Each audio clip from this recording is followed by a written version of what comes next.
Greetings! It's time for another video about world building and stuff in Superheroes Get Hungry 2 and the Tales of Luminous Beings.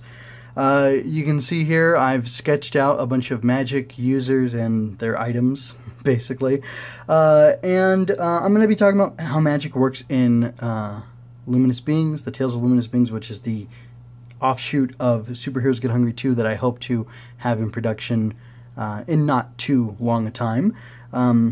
And the reason this is happening is because there are magic users in Superheroes Get Hungry 2. We have Shuffle and Darkstar, and I'm blanking right now just because I didn't have it written down in notes, and there's a lot of characters to juggle, so I'm not sure who all of them are. But anyway, we do have these magic users in Superheroes Get Hungry 2, and they get their power from somewhere, and I'm kind of going to talk about where they get their power from right now. So here's the thing. Before I really talk about my characters and how they're going to work, I kind of want to talk about how magic works in some other media, which I'm not going to name, but I'm going to do cute little evasions to naming them. So I have a couple here. First, I've got the Wizarding World. In the Wizarding World, magic is secret to most people, but all over the place for those in the know. When this guy goes into the Wizarding World, he finds out that magic is used for all sorts of things. It can refill your plate of sandwiches so that there's infinite sandwiches, which I don't know how the physics of that work, but it doesn't matter because it's magic, right? Right? Maybe? Anyway, so that's how things work for this guy. In the world of wizards and elves, where you've got a gray or a white wizard, maybe even a brown wizard, you know, hanging out in the forest doing stuff, smoking tobacco pipe, whatever they call it. Anyway, magic is known, and it's kind of widely known. It's not super common for you to meet a wizard, as I understand it, having never read the books. But magic is a thing. It carries a lot of gravitas and mystique. Maybe it's like celebrity, maybe it's like kingship, maybe it's like a Lamborghini or Ducati bike. I don't know. I guess those are too common to be comparable to that. There's a ring-bearing wizard from a foreign show, a live-action series, and magic is mostly under wraps in this series. It is kept quiet, but it's not really a secret. It comes at a cost, and it's a bit of a curse for the user. The ability for this particular ring-bearing wizard to use his magic came after overcoming a great trial. There was this demon, mystical beast dragon within him, and there was a kind of a sacred time and a sacred event. There was actually an eclipse, and he and a bunch of other people were in the right place at the wrong time for them, and it was all being orchestrated by somebody, which I won't really get into, in order to try to break these people down, and basically the human would be done away with. Their soul, their personality, whatever, would die, and the demon would step into their body, basically, and take over them and have a monstrous form, and it could do all sorts of magic.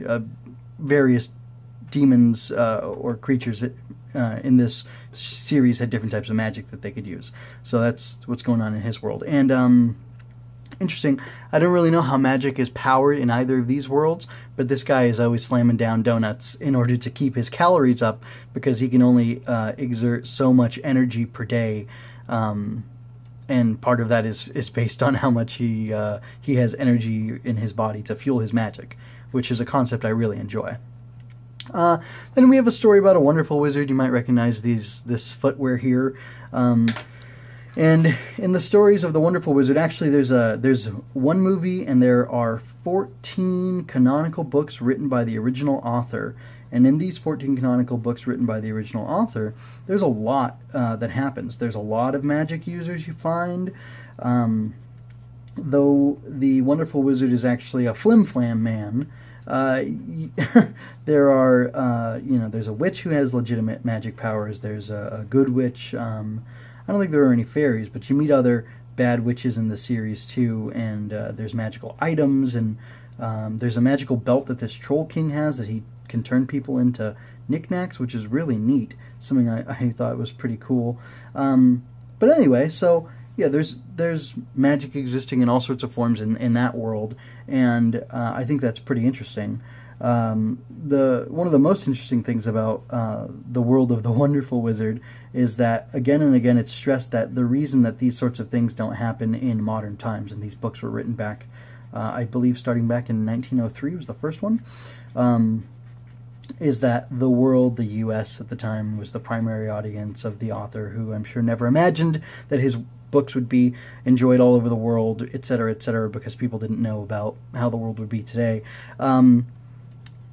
That the U.S. was a civilized country, and the reason magic didn't happen like it did in this wonderful land, this is because that land was a fairy country, and it was far different from our own world.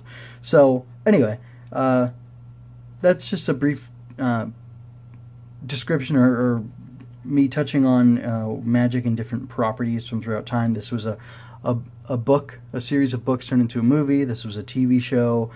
This were books turned into movies, also books turned into movies. And Shuffle here is not from a book turned into a movie. She'll be from a children's book turned into comic books, if everything goes according to plan and works out for me. Enough of that, and it's time for me to move into talking about how magic works in the Tales of Luminous Beings. So, in my thinking, magic should be a natural phenomenon. If it's going to be part of the world and it's going to be used by many different characters, it makes sense for the world to have a fundamental magical element to it. And the way I'm thinking about having that be the case is I want to say, or I don't not want to say, my current plan right now for magic and luminous beings is that it's innate within all of existence. All people have a little bit of magic in them. All living entities have a little bit of magic in them, be they animals or plants. I might go into the mineral world and say that it also has some innate magical properties, but maybe not. I don't know. I haven't really thought that through. I'm working on getting a book published and on coming up with more backstory for like 16 characters all at the same time to each carry their own story.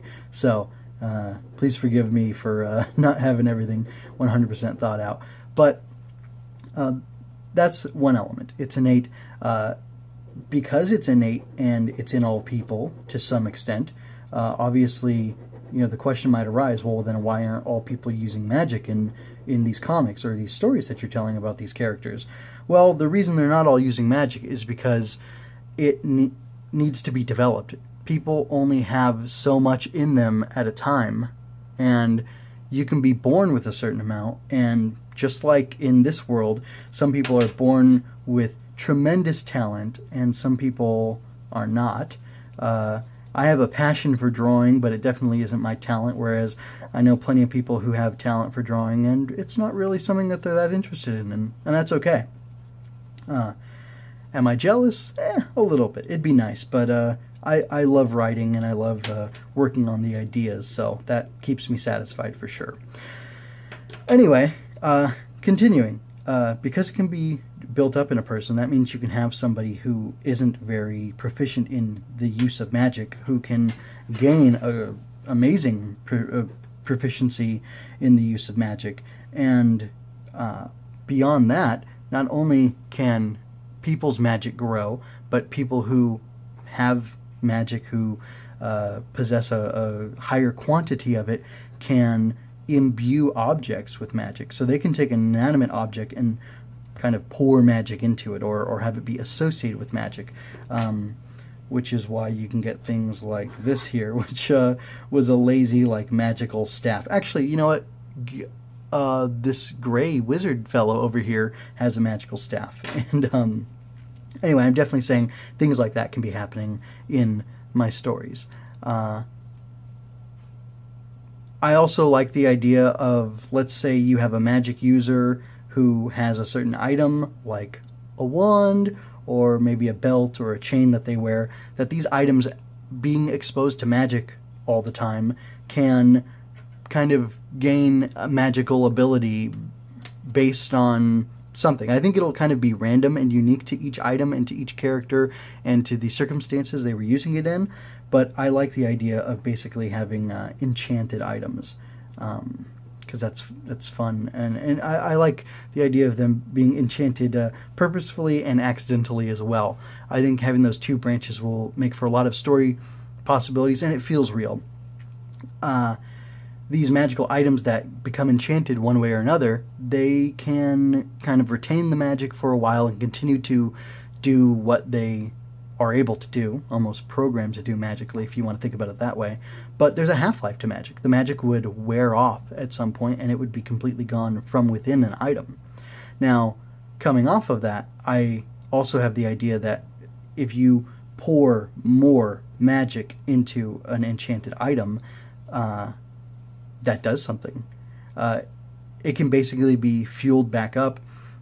So if you put your power or energy into it and you have enough magical energy within you, you can cause this item to do a spell. The object will resonate as it had before, and it'll produce the same effect. Another thing is, there are mystical creatures in these stories, and technically in the kind of bad guys for the series, and there's mystical creatures all over the place in the wonderful world. Anyway, in that wonderful place. But will they be in Luminous Beings? I don't know. One idea I really like is kind of like the dinosaurs here. We can have extinct magical creatures, and maybe magical creatures were hunted to extinction. Maybe they exist in small populations in different places. Kind of like that one fellow with the large feet who's hiding in the woods all the time. I like the idea of maybe there being a cryptozoology aspect to magic, and maybe there's a magical beastmaster who rides a unicorn or something like that. I haven't really considered that, just because I'm focused on Shuffle and Shadowcaster. There's a little Nessie right there. So I mean, magical creatures could be fantastical. They could be truly existent but hiding, or they could be extinct. It's just there's a lot of possibilities with them, and I don't want to limit myself in any way. Well, that's all I have to say about magic in Superheroes Get Hungry 2 and the Tales of Luminous Beings. Please hit the subscribe button and ring that notification bell so you can watch every video as it goes live.